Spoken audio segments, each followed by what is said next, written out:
Maşının çox olmasıdır, tıxacların olmasıdır. Məktəb başladı və tamamilə heç bir şəhərə çıxmaq olmur. İstəyirsiniz restorana gedərsiniz, harasa getmək istəyirsinizsə və hər yerdə görürsünüz ki, insanların sayı çoxdur. Və çoxsal olaraq insanlar başlayırlar fikirləşməyə ki, nəyə görə Bakı inkişaf eləyir, nəyə görə Azərbaycanın fərqli şəhərlərində əhali artmır və nəyə görə bütün insanlar Bakıya gəlirlər və biz bunun qabağını ala bilərikmi? Almalıyıqmı və almaq istəyiriksə biz bunu necə eləyə bilərik?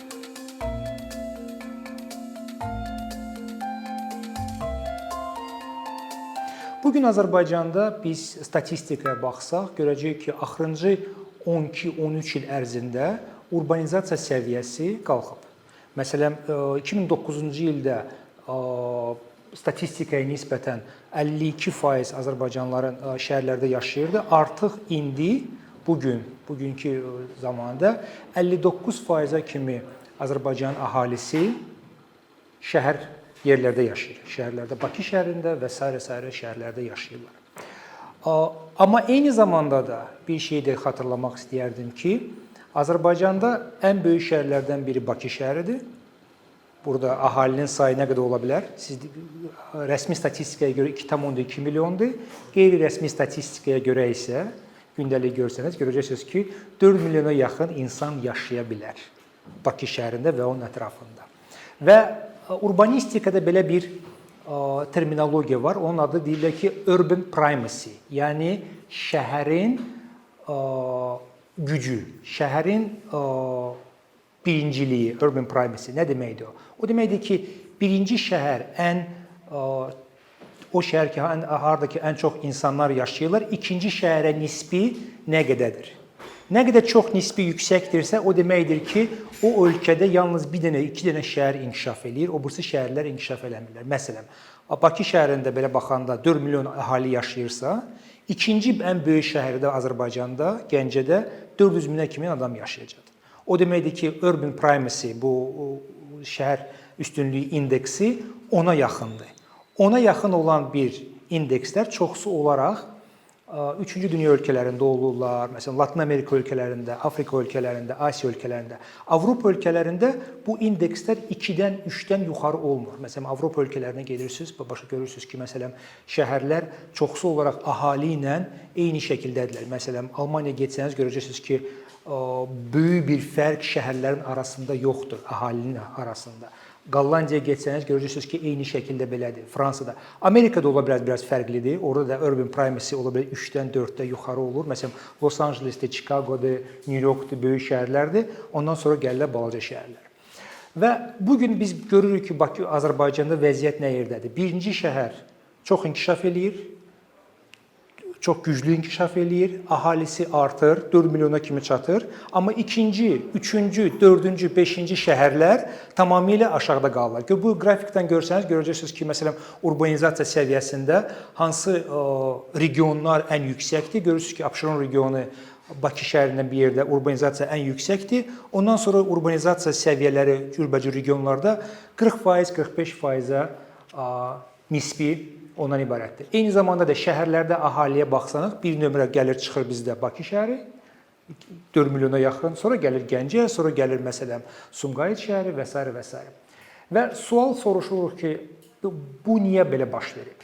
Nə üçün bugün belə bir vəziyyət baş verib ki, bir şəhərlərdə çox insanlar yaşayırlar, o birislərdə vəziyyət fərqlidir? Birincisi olaraq bir neçə məsələyə toxunmaq istəyərdim. Bunun birinci səbəbi tarixdir. Azərbaycan şəhərləri yarananda bütün şəhərlər yaranıblar Sovet vaxtında. Məsələn, 1920-ci ildə, 1990-cı ilə kimi, bu 70 il ərzində çoxsu şəhərlər, yəni ki, ənənəvi şəhərlər olub, Bakı olub, Gəncə olub və s. və s. Amma şəhərlərin çoxsu, bugünkü Azərbaycanda, çoxsu olaraq Sovet vaxtında yaradılıb. Və Sovet vaxtında yaradılanlar şəhərlər çoxsu olaraq iqtisadi cəhətdən sizə deyim, ya da ki, təbii cəhətdən yaradılmamışdılar. Bu şəhərləri hamısını administrativ şəkildə yaradırdılar. Administrativ şəkildə nə mənada? Birinci mənada o mənada ki, Sovet hökuməti həmişə istəyirdi ki, insanları kontrol etsin. Və insanları kontrol etmək üçün, onun üçün nə lazımdır? Şəhər lazımdır. Ona görə hər regionda bir şəhər qururdular və bu şəhər də administrativ region kimi tanınırdı, administrativ şəhər kimi tanınırdı. Və bu administrativ şəhər bu bütün regionu kontrol altına götürürdü. Bu birincisi olaraq bunun məqsədi, bu şəhərlərin yaradılması məqsədi bundan ibarət idi. İkinci məqsəd Sovet şəhərlərin yaradılmasında ondan ibarətdir ki, o vaxtları iqtisadi cəhətdən şəhərləri yaradırdılar yalnız o məqsədlə ki, onun adını qoyulmuş ki, mono şəhərlər. Yalnız bir dənə sənaye üçün, o şəhərdə bir dənə sənaye var idi və bütün şəhəri bir dənə bu sənaye üçün tamamilə yaradırdılar. Məsələn, bugün siz Sibirə getsəniz, bugün siz Qazaxıstanın çoxlu şəhərlərindən getsəniz, görürsünüz ki, mono şəhərlər çoxdur. Mono şəhərlər nə deməkdir ki, bütün şəhər bir dənə sənayenin üstündə dayanır və o sənaye ha vaxtsa bağlansa, bütün şəhər bağlanacaq. Bugün Rusiyanın Arktikasında, bugün Rusiyanın Sibirində, Qazaxıstanın şimalında görsəniz, bir neçə ölkələrdə, hətta Moldaviyada, Ukraynada müharibədən əvvəl görəcəksiniz ki, çoxsu olaraq şəhərlər boşalırlar. Şəhərlərdən cəmaət qaçır. Ona görə ki, ən əsas olan bir dənə sənaye tamamilə şəhərdən çıxır və ona görə orada problem yaranır. Azərbaycanda da şəhərlərin çoxsu olaraq nəinki administrativ, eyni zamanda da bir dənə sənaye üçün yaradılmışdı. Məsələn, bugün mərkəzi Aran bütün çoxsu şəhərlərdən tutmuş, deyə bilər ki, Sabirabaddır, İmişlidir, sonra o birisi cənub şəhərlər nə üçün yaradılmışdı? Pambıq üçün. Pambıq əkirdilər və pambığı bir yerə yığmaq üçün o vaxtda yerdə şəhərlər lazım idi. O yerlərdə hansısa bir pambıq yığan zavodlar lazımdır, fabrikalar lazım idi və ona görə o şəhərlər sırf olaraq bu pambıq industriyanı, bu pambıq peşəsini, bu pambıq sənayesini kömək eləmək üçün yaradılmışdı çoxsulluq şəhərlər. Və bu şəhərləri yaradılandan sonra bu şəhərlər ona görə də orada insanlar gəldilər, işləməyə başladılar və şəhərlər belə-belə yaradılmışdı. Eyni zamanda da kənd təsərrüfatında Azərbaycanda çoxsu olaraq 50%-dən insanlardan çoxsu olaraq kənd təsərrüfatında məşğul idi Sovet vaxtında. Onlar şəhərə gələ bilmirdilər çoxsu olaraq və çoxsu kəndlərdə qala-qala və şəhərlərə icazə yox idi onların çoxsuna gəlmə, propiskası yox idi və s. və s. Sovet hökuməti dağıldı. 90-cı illər gəldi və 90-cı illərdən sonra bu propiska sistemi yığışdırılandan sonra kənd təsərrüfatı tamamilə deməzdim ki, ləğv olundu, ya da məhv olundu, amma çoxsu olaraq kənd təsərrüfatında belə adamın işləməyi lazım olmadı. Yəni orada artıq belə intensiv qüvvə lazım olmadığı halda insanların çoxsu başladılar köçməyə şəhərlərə. Amma ən böyük problem ondan ibarət oldu ki, Sovet hökuməti dağılandan sonra bu insanlar ki, hansı ki kəndlərdən köçürdülər, çoxsu olaraq köçürdülər şəhərlərə yox, yalnız Bakıya. Yəni bugün hansısa bir regionun kəndindən kimsə harasa köçmək istəyirsə, onun birinci olaraq o şəhərə köçmürdü, dərhal Bakıya köçürdü. Və ona görə də bu köçkünlük bu 90-cı illərdə müharibə də buna təkan verdi və eyni zamanda bu iqtisadi məsələlərdə də çoxsu olaraq başladılar köçməyə Bakıya. Ona görə ki, Bakıda iqtisadi cəhətdən yaxşı idi, eyni zamanda Bakıda şəraitlər yaxşı idi və iqtisadi cəhətdən Bakının şəraitləri yaxşı idi ki, insanlar yaşasınlar 90-cı illərdə. İndi nə baş verir? Artıq 30 ildir biz müstəqilik. Azərbaycan şəhərləri bugün nə gündədirlər, hansı gündədirlər və problemləri nədən ibarətdir? Birincisi olaraq biz açıq-aşkar deyə bilərik ki, Azərbaycanın çoxsu şəhərləri olaraq əhalisi aşağı gedir. Azərbaycan şəhərlərinin çoxsu olaraq iqtisadi cəhətdən heç bir iqtisadiyyata xeyir deməzdim, amma heç bir iqtisadiyyata böyük də təkan vermir. Bugün Azərbaycan böyük şəhərlərindən, çoxsu şəhərlərinə baxsaq, administrativ şəhərlərinə, çoxsu olaraq dotasiyanın üstündə yaşayırlar. Dotasiya nədir ki, büdcədən gələn pulla o şəhərlər yaşayır. Məsələn, bugün siz olsun mərkəzi Aran şəhərləri, olsun Qarabağ ətrafı şəhərlər, məsələn, Tərtərdən söhbət gedir, Bərdədir, sonra o birisi şəhərlər deyə bilərik, İmişlidir, Sabirabaddır, Masallıdır, hətta şimal şəhərlərində baxsan, Xızı şəhəri var orada, sonra Şabray şəhəri və s. və s. Çoxsu olaraq problemlər nədən ibarətdir? Birincisi olaraq əhali orada qalmaq istəmir. Əhali oradan çıxır, birincisi olaraq. Şəhərlərdə iş yoxdur, şəhərlərdə imkanlar yoxdur. Çoxsu olaraq köçürlər, gəlirlər Bakıya. Bu birinci məsələ. İkinci məsələ, ən böyük problemi olan ona ibarətdir ki, kəndlərdən çıxan insanlar hansı ki, fərqli bir səbəbdən çıxırlar, öz kəndlərindən olsun oxumağa gəlirlər, ya da ki, işləməyə gəlirlər, heç kəs çoxsu olaraq orta şəhərlərdə qalan deyirlər. Məsələn, bugün Şabranın hansı bir kəndindən o cavan oğlan çıxırsa, o Şabrana getmir. O dərhal Bakıya gəlir. Ya oxumağa gəlir, ya da işləməyə gəlir. Ona görə də bizdə belə bir, necə deyim ki, dəhliz yaranıb ki, kəndlə Bakının arasında heç bir dənə də olan bir şəhər yoxdur ki, o insanlar kim ki, kəndlərdən çıxırlar, hardasa çıxırlar ki, kənd yerindən orada yaşasınlar, dərhal Bakıya gəlib çıxırlar. Və bunun da səbəbi dediyimiz kimi iqtisadi səbəbdir, təhsil səbəbidir və fərqli səbəbdir. Və ona görə də orta şəhərlər bugün Azərbaycanda inkişaf eləmirlər. Onların çoxsu olaraq, demək istəməzdim ki, ölürlər ya da ki, tamamilə ləğv olunurlar, amma doğrudan da belə baxsaq, bugün siz hansı bir şəhərə getsəniz, region şəhərinə getsəniz, görəcəksiniz ki, çoxsu şəhərlər inkişaf eləmirlər. Bir neçə binalar var orada, bir neçə administrativ olaraq, məsələn, icra hakimiyyəti ola bilər, hansısa bir muzey ola bilər, hansısa bir nazirliyin nümayəndəliyi ola bilər və s. və s. Mərkəzdir. Mərkəzdə bir balaca bir yerlər var, haradakı cəmaət yığışır, parklardır. Ondan başqa heç nə yoxdur. Ola bilsin ki, hansısa bir şəhərdə hansısa bir xüsusi bir şey olsun. Məsələn, belə şəhərlər var ki, Şəki kimi şəhəri var, ola bilər, Qəbələ, bu xüsusi şəhərlərdir. Gəncə şəhəri var və s. Naxçıvanda ola bilsin ki, bir neçə şəhərlər olsun ki, hansı ki, xüsusiyyətləri var. Amma çoxsunun, bütün şəhərlərin Azərbaycanda çoxsunun xüsusiyyətləri eynidir və eyni problemlərlə yaşayırlar. Və bugün ən böyük problem ondan ibarətdir ki, bu şəhərlər gələcəyi nə olacaq? Biz bu şəhərlərlə nə edə bilərik? Bu şəhərlərin gələcəyi nə ola bilər? Cürbəcür ölkələrdə buna qarşı bir neçə siyasətlər ola bilər.